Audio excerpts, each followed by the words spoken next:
Recording in progress.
Thank you, sir. Members of council that are both physical present and those who are online.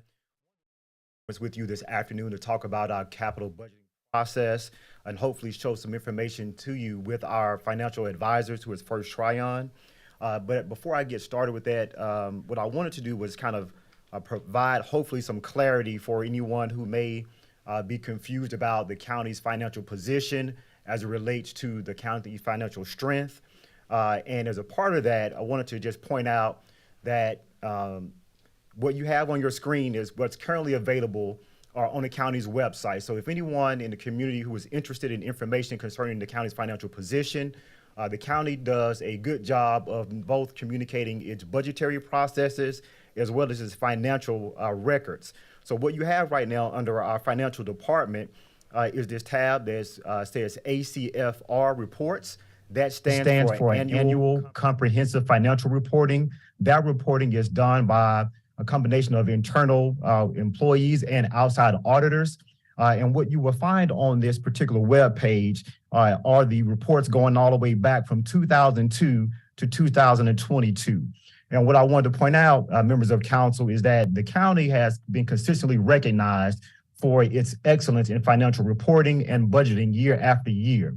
And the county's financial position is strong, as communicated by a AAA credit rating, as well as the support that we give when we go out and put our various programs out for consideration for folks who are looking to invest in organizations like Richland County.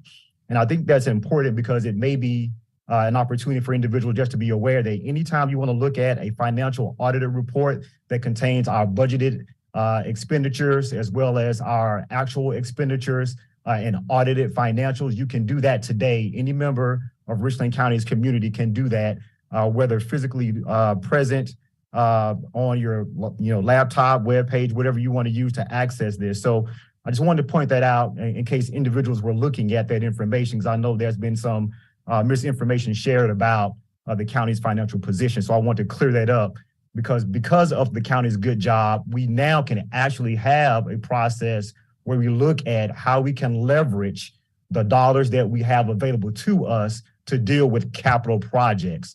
So I want to just point that out, Mr. Livingston, as you're chairing this committee right now, this work session, before I moved on to the actual details of our presentation with First Tryon. So now what you have is there are a couple of projects that the county has talked about throughout the years that we want to look at how can we move these projects forward. So what you're going to have in this presentation will be an opportunity to see some of those projects, look at the financial capacity of the county to address those projects. And while these projects themselves are not all ones that have been voted on or prioritized, some of them have been, we're going to have an example of how we look at that from a financial position. So with that being said, I'm going to actually move and ask our financial advisors, First Tryon, Mr. Livingston, and members of council to come forward. We're going to open up with their presentation. So hopefully that was helpful. Before I take my seat, are there any questions that you may have of me before I take my seat? Thank you, Councilman Livingston. I would like to recognize, since we didn't do roll call, the council members who are present at this meeting. And so for you to know, we have Councilwoman Newton and Councilwoman Barron online, and in person for the people online, we also have Councilman Brennan, Councilwoman McBride, and Councilman Livingston. Thank you. I'm here as well. This is English. Thank you, Ms. English. All right, so hearing no initial questions, I'll go ahead and take my seat and allow the financial advisors to begin their presentations. Thank you.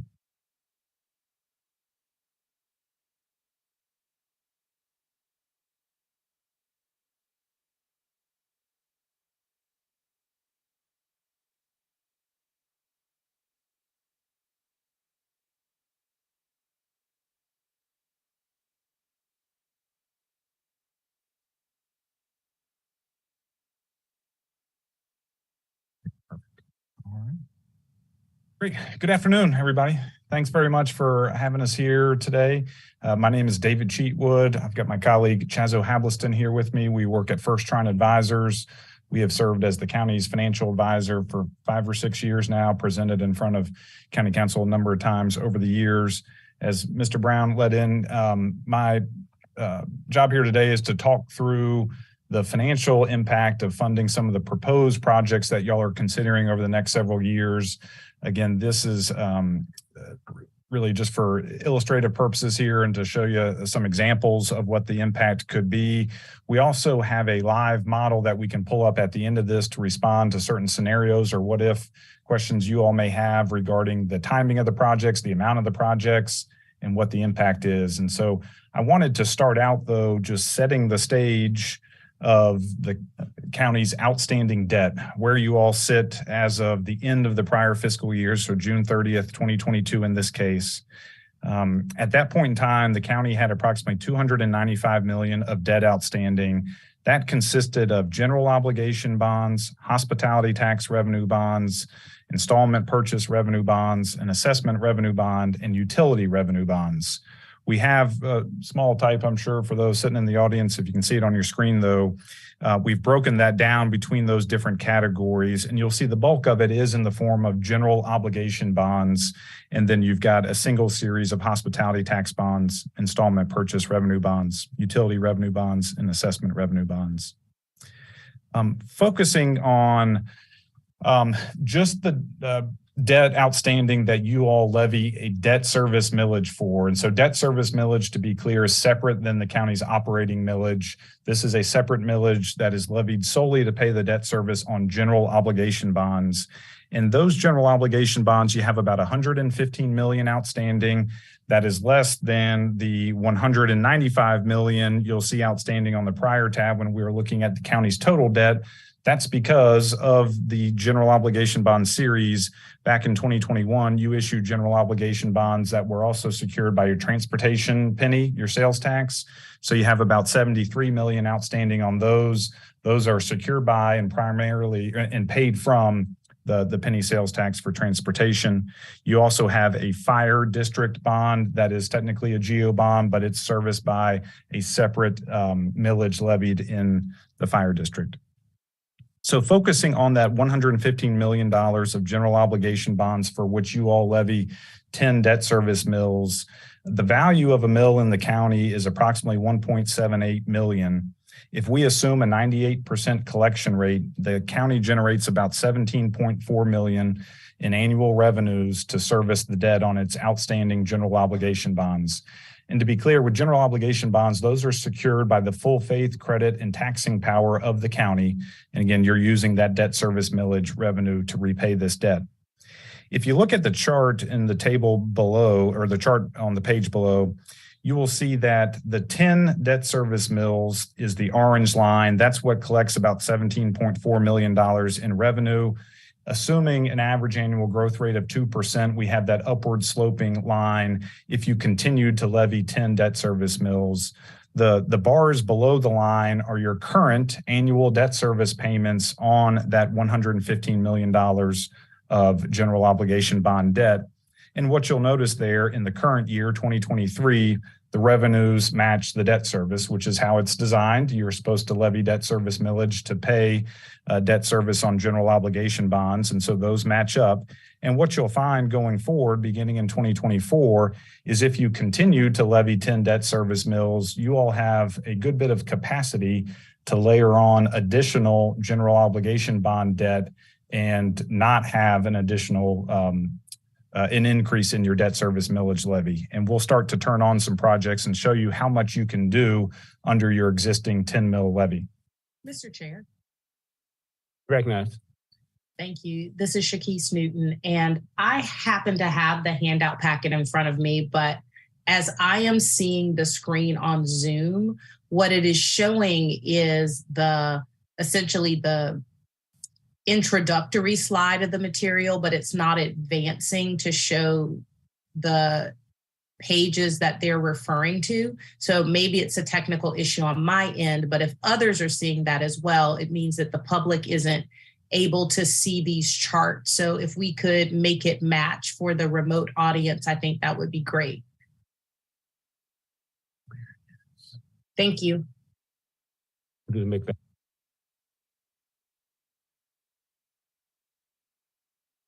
Thank you, Ms. Newton. Thank you.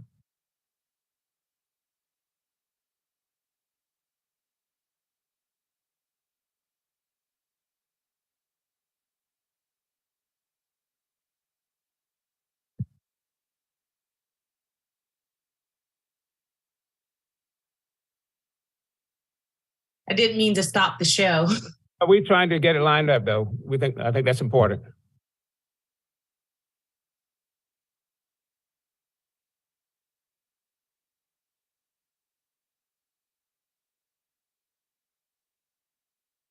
Counting enough to understand when you're looking at it, but when you're not looking at it, you know.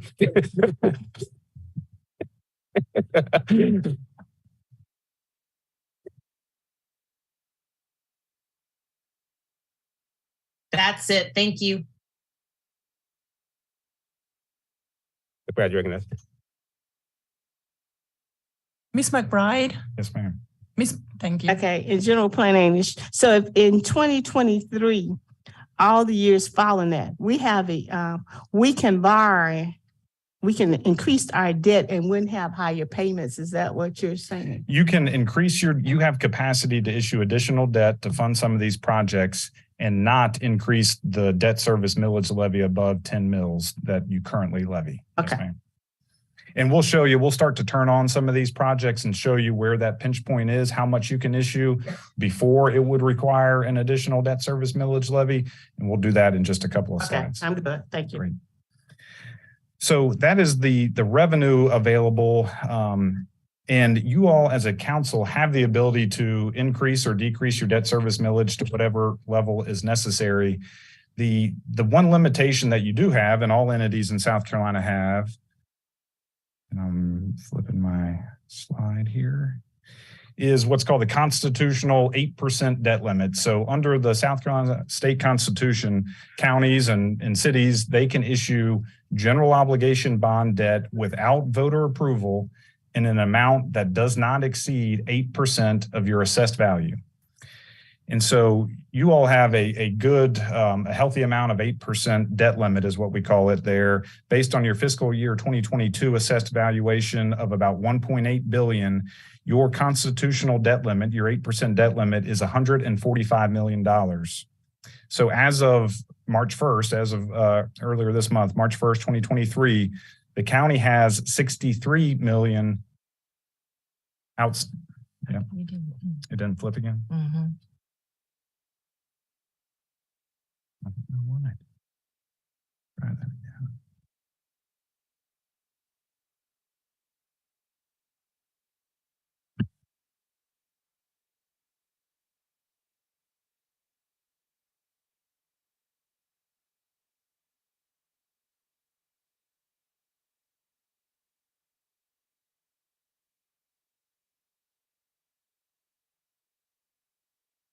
Okay.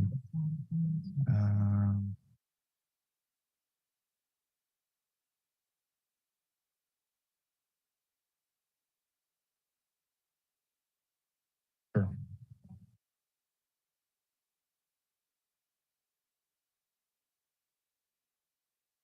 Clerk, I think each council member did get a copy of the presentation, hard copy, correct? Yes, No, sir. no, We will no, try to it's- fix the technical issues. If you give us one moment, please. Yes.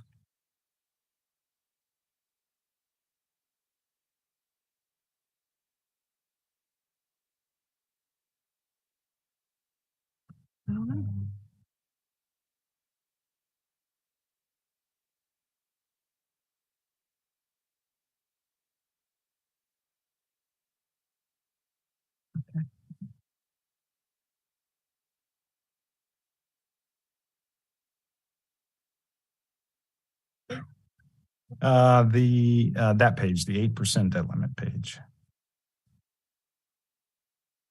Great. Then I'll see my last bullet part there at the bottom. Great. So again, sorry about that. So your fiscal year 2022 assessed valuation was 1.8 billion, which means your 8% constitutional debt limit is 145 million. As of March 1st, of all of your outstanding general obligation bonds, only 63 million count against that 8% debt limit because you all have issued general obligation bonds by referendum before. Any referendum approved bonds do not count against your 8% debt limit.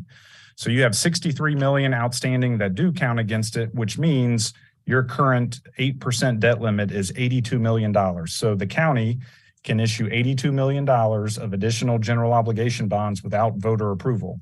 Now, we wouldn't advise you to issue all $82 million. It's good to have some cushion, some capacity there to respond to natural disasters, to economic development opportunities, other things that may arise. And so when we look at different scenarios here, you do want to maintain some level of 8% capacity, some cushion there. But again, you by law have 82 million remaining. Now that amount will grow over time because as your assessed value grows, which it has been, that value will grow. And as you pay down existing debt, that will also increase that, that remaining 8% debt limit. So that is a static amount, 82 million right now. It'll grow if you don't issue additional debt because you're paying down debt, assessed value is growing. If you do issue additional debt, it will eat into that debt limit. Okay. There, often you can. No limitation on when you can issue. You can issue multiple times in a year. You can issue every other year. I think from a practical standpoint, it's good to, when y'all go to market, you go and get credit ratings, you prepare an offering document. And so you don't necessarily want to be doing that multiple times per year, just given the time and cost involved in doing that. But outside of that, there's no limitation on how frequently you can issue debt or access the market. So if you go to the next page,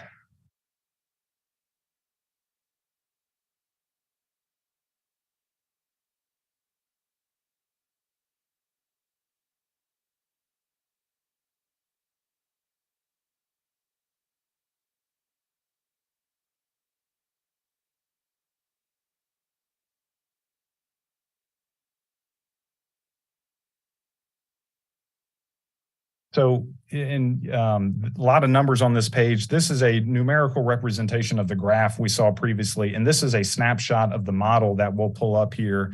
But what this is doing, taking you from left to right on the model, we're looking at the year that you all levy debt service millage and the year that revenue comes in. So in this case, looking at the top line, if you levy 10 mills in the fall of 2022, you will use those 10 mills to pay debt service in the following year, 2023. The 10 mills that you currently levy, the $1.78 million value of a mill, and we've assumed that to grow at 2% year over year going forward, so you can see how that value of a mill grows. Your collection percentage of 98%, that equals the revenues, taking the value of a mill times the number of mills and the collection rate. That generates, again, about $17.5 million of revenue in the current year. That'll grow over time with the growth in your value of a mill. You do have a little bit of debt that's paid from solid waste revenues, so we're adding that to the mix as well. And then the column existing debt service, that is the existing debt service that you pay on your general obligation bonds. that are not supported from any other revenues. And you'll see it's 17.7 million in the current year, and then it drops down to 11.6 million, and then 9 million, and then down to 8 million in years that follow. So you have a good capacity, especially in the upcoming year, 2024, to issue additional debt and have that 10 mils still supported. So what we're going to do now in looking at the proposed debt service, you'll see that's blank. We haven't turned on debt for any additional projects, and that'll be our next step. If you go to the last slide in the presentation before That's we one get. quick question. Yes, sir. What did you base that 2% growth rate on the mill on? We look at your historical growth rate and how you've been growing from an assessed value standpoint, and then y'all been growing a little bit faster than that. And That's then what I was thinking. we That's why I try to be questioned. conservative on your growth rate, but yeah, that's a conservative growth rate year over year. So here are the projects that you all are considering. And these are estimated amounts, estimated timing. This is just, again, for information purposes at this point in time. And this is what we've loaded up initially in our model, and we can see what the impact of funding these is. You've got 4 different projects: a detention center, which we've assumed you would fund in the current year with a bond issue for $15 million. DSS offices that you would also fund in the current year. You would do those 2 at the same time as part of the same bond issue for $35 million. A couple years later, an emergency operations center for $40 million and a courthouse for $200 million. Again, I want to be clear, these are just for discussion purposes. Y'all have not voted to move forward with all of these. Just wanted to have something on the screen so we could show you the impact. So at this point, we're going to flip over to our Excel-based model so we can turn on each of these projects one by one and show you what the impact is. The model that we will pull up that we've been using with the county for a number of years is dynamic interactive. So after we pull those up, if you all have questions about, what if we change the amount on this project? What if we move this back a couple of months? What if we increase the millage or decrease the millage? We can do all of that live just to help with the discussion and look at different scenarios. So I'm going to let my colleague, who's much, much better and faster on Excel than I am, take over here. I'm actually going to jump over to this other podium.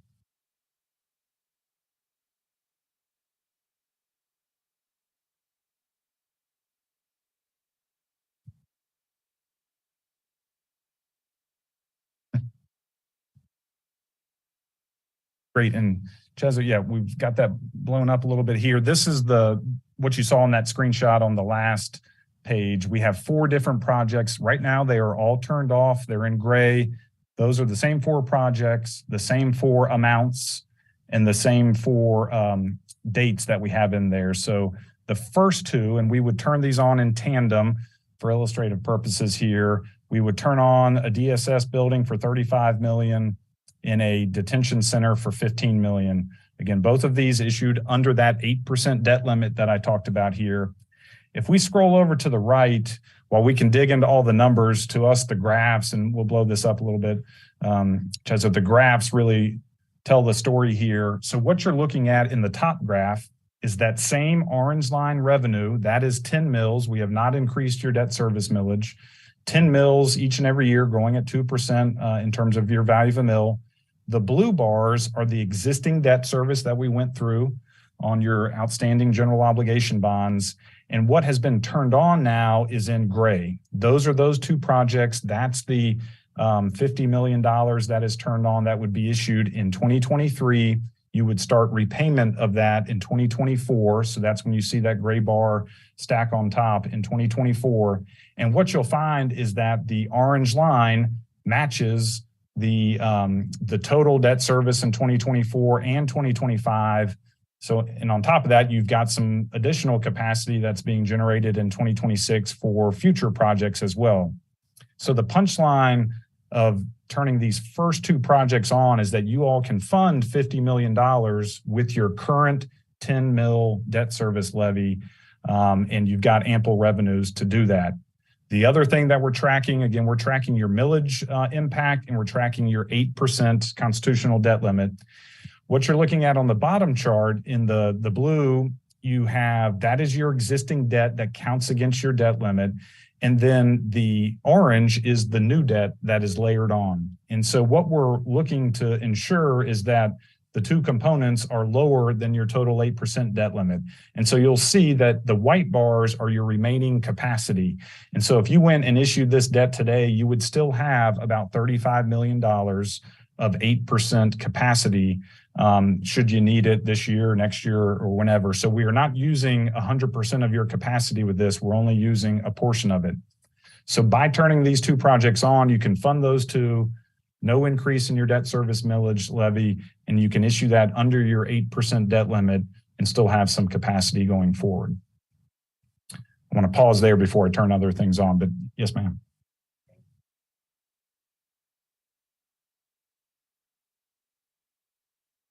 Mr. Chair. We needed more for the DSS facility, 45,000. Then would that be, we would not have to come back to get additional funds for the debt? It would be included in the first. So when you go to issue debt, council will approve a bond ordinance that says you can issue up to X amount. And so you all can set the amount that you would issue, 3 readings of a bond ordinance, and we can issue up to that amount. If you, after the fact, needed additional funds to do that, you would have to do another bond issue to cover that gap. So it's best to make sure that you issue enough in the first place. Yes, ma'am. Yeah. Okay, thank you. Ms. Newton, you recognize. Thank you, Mr. Chair. This question may be for our administrator or perhaps for the body, and it's a question about timing. The way that I see this scenario, which I understand is for illustration purposes only, is DSS and the detention center in 2023, looking at the emergency response center in 2025. My question is, looking at the commitments that we've already made in regards to moving forward with the emergency operations center, is 2025 in fact when we would need to do a bond, or is that something that would be required earlier? Thank you for the question. Based off what council actually has approved already, the 3 projects that you would be looking to do pretty much 2023 will really be the Family Services Center, or DSS, the detention center, and the public safety complex, which you would all have true cost estimates because we've already been working through that because council has given us approval to go forward. Anything after that, whether it's the emergency operations center or other areas, will be a function of the next set of priorities, Ms. Newton, that the council puts up for capital improvement projects. Thank you. And Mr. Brown, I realize that I misspoke. I said emergency operations center because that's what's there in front of me as opposed to the public safety complex. So I don't know if it's it doesn't look like it may be something that can happen here. But if you were saying that those 3 things would happen simultaneously, then at some point I'd be interested in seeing a model that represented those 3 together. Yes, ma'am. So part of that is money that we've already bonded for to a certain degree, and part of it is money that we got as a part of the American Rescue Plan Act dollars. But we certainly can show, again, what all that looks like. So thank you. We can also meet with you offline as well. Thank you. Thank you, Mr. Chair.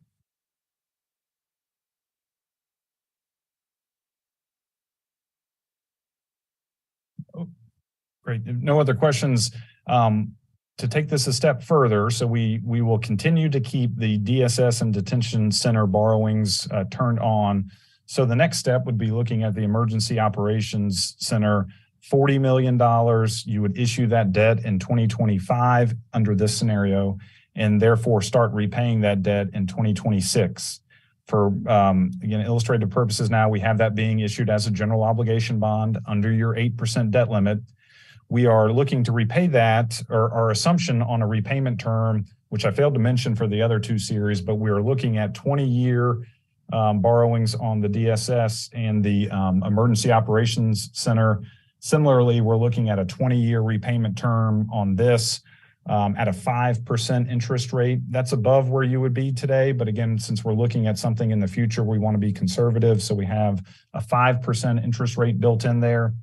So with that third project and borrowing now turned on, if we go back to the same charts and look at the same two items here, starting with the debt service millage, you will continue to see that this has the new borrowing layered into those gray columns now, those gray bars. The orange line still continues to exceed your debt service with that additional 40 million turned on. So in total, we have $90 million of additional debt turned on over the next couple of years, and the 10 mils will cover that. If you look at the 8% debt capacity, you will notice in 2024 and 5, we start to get a little tight on that. We are eating into that capacity with that additional $40 million.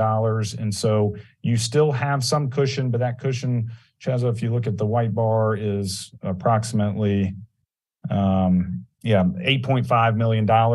But if you look at the subsequent years, you quickly start to gain that back as you're paying down debt, as your assessed value grows. So it gets back to a comfort level with council about how much 8% capacity is enough. Again, you may look at this and say 8.5 million for 1 year. I'll start to gain that back over the next few years. I'm comfortable with that. But again, the punchline of this scenario, adding on the additional 40 million, is that you can continue to do that within your 10 mil debt service levy. So no additional tax increase necessary. Yes. I have a quick question. What could help with some of this, though, is let's say assume we end up with some kind of state grants or some kind of grants or state funding, or even sale of some of the properties that we're going to get rid of here. For example, we're doing a new courthouse. We got property we could sell. So we're not even factoring that in yet, right? That's correct, sir. So that's a possibility of some savings. That's correct. We could be other revenue sources to offset any of these funds that you would bond.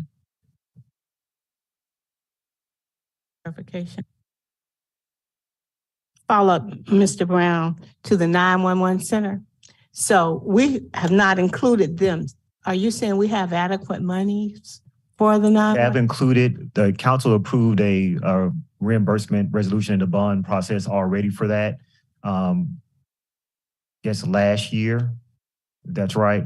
It's not included. That's what I'm saying. So we're not showing it. It's technically in the overall debt amount. It's included. It's not included in the list of possible items because you've already accounted for that. Okay, so that's in that first sheet that you showed us. It was accounted for in that area. Exactly. It is in your existing debt service because Okay. you've already issued the debt. You have the funds on hand for that project. Okay, that's what I'm. But to make sure, But to make sure, huh? Yeah, I just wanted to make sure that was there so that we would have adequate money for it. Yes. Any other questions with this third project turned on? Okay. So going back to our dashboard tab, the fourth project in this list here is the courthouse project. The estimated figure in there, $200 million. So again, for illustrative purposes here, you'll see that I've turned it on as a general obligation under your 8% debt limit. I think you all can see that based on the last version where you had just 8.5 million of remaining capacity. We'll quickly show you can't do this under your 8% debt limit. In addition, if we start with the top chart again, the debt service millage, now when we layer on that, and we've turned that on, given it's a larger borrowing over, I think we had 30 years at 5%. You'll see that those gray bars now exceed your 10 mils that you have available to repay the debt. So your option there, if you wanted to issue that debt, would be to increase your millage rate to do so in order to get the orange line to match the two bars stacked together. And then looking at your 8% capacity, this is trying to red flag it now because you have exceeded your 8% debt limit. You cannot do this under that debt limit, which leaves the county with two options to fund this project with debt. The first is by holding a referendum. As I mentioned at the outset, you all entities in South Carolina can issue general obligation bond debt in any amount by referendum, because again, it does not count against your 8% debt limit. So you could put that on the ballot. Voters could vote for that and you could issue it without impacting your 8% capacity. you would still have to levy the necessary millage in order to repay it. The other option is doing what's called an installment purchase revenue bond. More complicated structure. However, the county has done it before. You did it back in 2018 or 17, 18 regarding a property purchase. You all issued an installment purchase revenue bond. With an installment purchase revenue bond, you're not pledging your taxing power, your full faith credit and taxing power, and therefore doesn't count against your 8% debt limit. What you are pledging is an asset as collateral. So in this case, you would pledge the courthouse as collateral to the bondholders. And then you all have the ability to levy debt service millage to repay the debt service on the installment purchase revenue bond by doing a general obligation bond each and every year under your 8% debt limit, issuing it in the fall, paying it off in the spring. That allows you to levy debt service millage to pay it. And you're only using a little bit of your 8% capacity, and it refreshes each year. And so that's a way that many counties and cities across the state issue debt for projects that falls above their 8% debt limit, and they don't decide to pursue a referendum. So you have those two options when looking at the $200 million project, because again, while you have a lot of 8% capacity, you don't have that much to do all those projects. Yes, ma'am. Okay. Mr. Livingston, I'm sorry, Ms. McBride, I apologize if I can just briefly be recognized before Ms. McBride. Okay, I just want to communicate to anybody that just pulled up and just joined this particular meeting. These are all models. The county council, county administration, these are not live events that have been voted on and are currently happening. The county has not issued above its 8% debt capacity. The county has not gone out and asked for a referendum to go above its capacity. None of those things are happening. These are all models and examples to provide a visual impact of what some of the future possibilities could look like for financing capital projects. I just felt the need to say that because sometimes information, again, is not communicated clearly. So these are models and examples, nothing more. Thank you, Mr. Livingston. Thank you, council members, for allowing me to say that. Thank you, Mr. Brown, for that clarification. So if we look at the, we're exceeding the 8%. That's with the $240 million. With the 200 million, that's what takes you over the top. Yes, ma'am. So how much?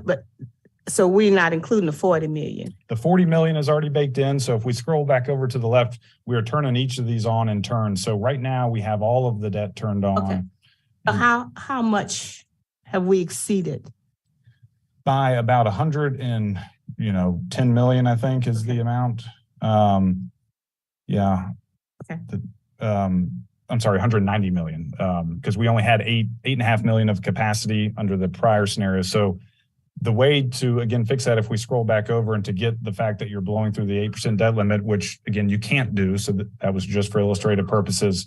If we flip that to a referendum borrowing, which again, there is no limit on that, and came back over, you will see at the bottom, solved your 8% debt limit. So you're still good on that front.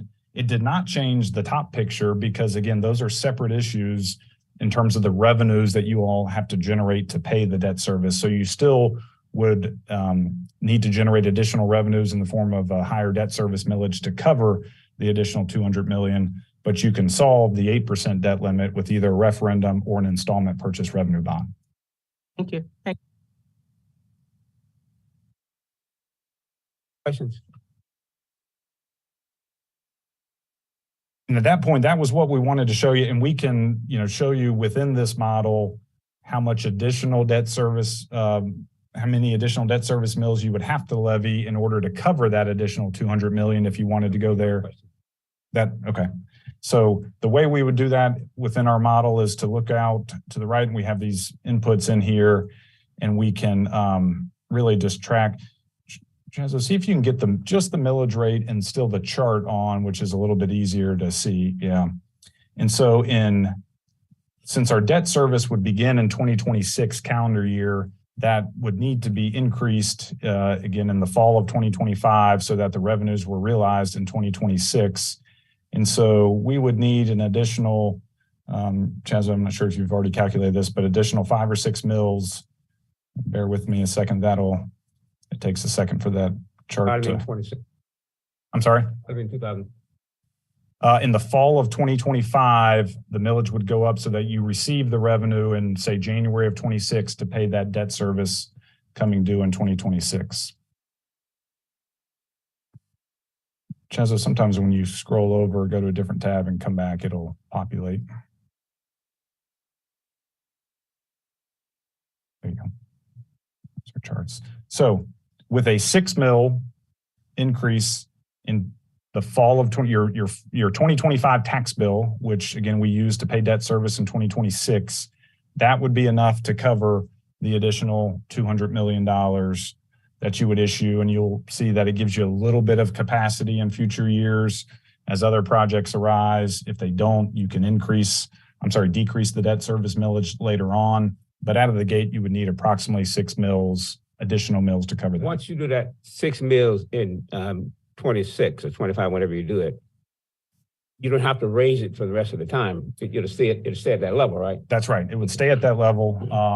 And again, if you didn't have any additional borrowing, you'll see some space between that line For later on. in the charts. You could potentially decrease it. But again, odds are with the county of your size, you'll have additional needs and you may need to use some of that capacity. But it is a one-time increase and that would stay in place. So as you can see, the model's dynamic. We can turn them on, turn them off. If you had other scenarios, other amounts, wanted us to turn things back off or move things out, we're happy to do that now. But this is a model we've, like I mentioned at the outset, we've been using with the county for a while to help evaluate the financial impact of issuing additional debt. Mr. Chair, Okay, could we, is there a model that would allow us to see with the IPRB approach? Yes. And so with the IPRB approach, what we would do in that case, it would work very much like we have it turned on for the referendum in that it doesn't count against your 8% debt limit. Only a little bit each year would go towards that because, again, you have to issue an annual general obligation bond under that limit to make your annual debt service payment. It does come at a slightly higher interest rate. Installment purchase revenue bond, I should say a general obligation bond is your simplest structure. It's your lowest total interest rate because it is the most secure type of bond. With the installment purchase revenue bond, a little bit higher interest rate because it's viewed as less secure because it's backed by an asset and by appropriation of revenues from county council each and every year. And so what we would do to show that would be, Chaz, if you go back over, we would just flip that from funding type GO to funding type installment purchase revenue bond. We would look at the referendum gets grayed out, which means it's not getting taken into account. And then I would increase the interest rate to 5.25% to account for a slightly higher cost of borrowing on that. And it probably won't catch your eye as much because, again, it's a pretty negligible interest rate increase when we're looking at a graph. We can quantify it for you if we look at the numbers out to the right, but you'll see you still fall under that. Your 8% capacity, you're eating into that a little bit each year, but you're also generating capacity because you're paying off other debt, your assessed value is growing, so you still maintain capacity within your 8% debt limit for future projects or needs. I get a follow up on that. Are you able to talk to us or illustrate for us some type of a hybrid approach that would include both the bond, the traditional bond with an IPRB for a portion of the debt? Sure. With that size borrowing, the hybrid approach would be in the form of a referendum GO bond and an installment purchase revenue bond, because you simply wouldn't have enough 8% capacity, material capacity under your 8% debt limit to fund a portion of that courthouse project, assuming we did those first 3 projects as well. And so, we could carve out a little bit for the referendum and do the rest as an installment purchase revenue bond. But in that case, and this is where it's a decision point for council, but if you're going to do a referendum, do you do it for the whole thing versus half of it and do an installment purchase revenue bond for half? But that would be the scenario where we would show you. Again, it would work under this model. It would be somewhere in between those 2 lines that we showed you there. But that's how you couldn't use, or I wouldn't recommend you using 8% capacity to fund any of it because you don't have that much to begin with, and you want to maintain some amount there, some capacity. Did I answer your? I'm not sure if I answered your question. The statement about you wouldn't want to use any of the 8% to fund it. Or B then not be part of the 8%. Yes, you're correct. You would use a small portion for the IPRB each and every year, and it recycles, refreshes. You wouldn't issue a full amount under your 8% debt limit for say $40 million, or you would only have $8.5 million of debt limit that you could issue a GO bond for out of the gate. We only need a small portion of that $8 million to do the installment purchase revenue bond structure. We only need a couple of $1 million there. But there wouldn't be a hybrid scenario where you would do an installment purchase revenue bond for a portion and a long-term 8% GO bond for a portion. It would be assumed to try to do a consecutive hybrid approach where you did second portion. You could fund it in stages. However, your 8% capacity is not growing substantially enough each year in order to allow you to do a material amount under that debt limit, long-term borrowing under that debt limit. And so, you can see how you get a little bit each year, but not a material amount. And so if you needed that second tranche or second issuance to fund the second half of the courthouse, you may only be able to wait a year or two until you need those funds, and you wouldn't have generated enough new capacity to do that. Okay. Thank you very much. This has all been very helpful, and this is a great tool that you're demonstrating for us. I know I'm sure that I, like many of my colleagues, want to work very hard to not increase the tax liability for businesses and residents in Richland County. So some options, and makes me feel optimistic about what we can get done with the priorities that we have when it comes to capital projects. And again, I understand that everything we've talked about today are just assumptions and estimates, but we need to move in this direction as a council. And so helps create a foundation.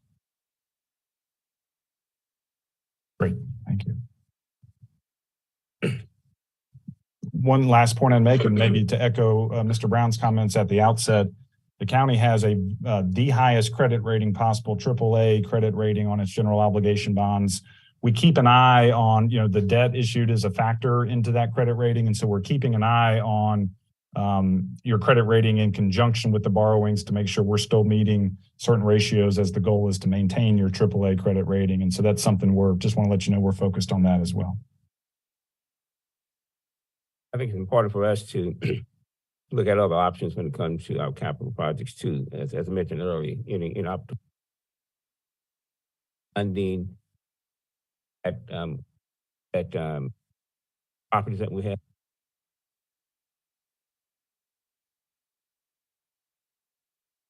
That way we can see how some other funding sources could impact this whole picture. Yes, sir. Point well taken. Other questions?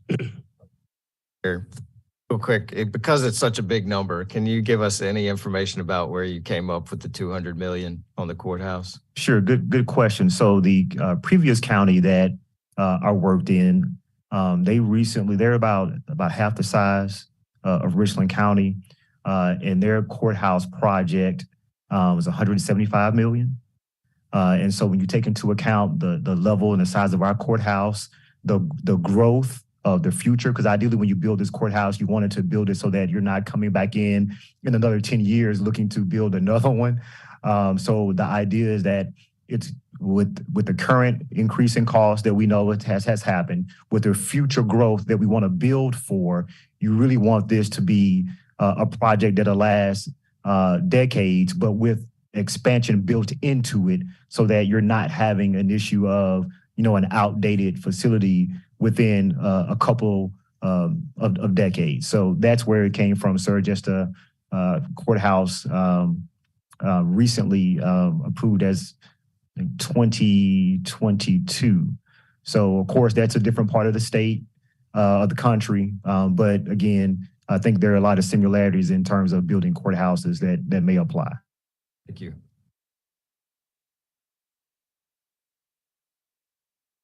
Mr. Brown, I think you did that in terms of future growth with all of the facilities that we have here. Is that not true? Yes, ma'am. That the design, the idea is that the next generation of council members, administrators, county employees will be able to better plan for these things going forward and not be, in a situation where they're trying to deal with something that's outdated by the time they get started with it. Just wanted to mention that. And would you recall with the courthouse, the amount of money that was projected about 7, 8 years ago? Or you did not look at those? No, ma'am. Okay. No, ma'am. Okay. But when and if the council decides that that's a direction that, they give marching orders, we will have that information available. What you see here is a combination of conversations that we've heard the council speak about. And we wanted to show you and begin to plan, right, for that, because that will affect other projects that people might come to you with. And so seeing what your outlook looks like will hopefully help the council prioritize what it wants to accomplish and see the level of funding that it will take. And that will really help guide us in our focus from a strategic perspective. Even as because it hasn't gotten to council yet, but even as we look at the plans for the detention facility and DSS, there's opportunities for the council to have input in what we're looking at and which could impact one way or another the cost. Correct. One last thing.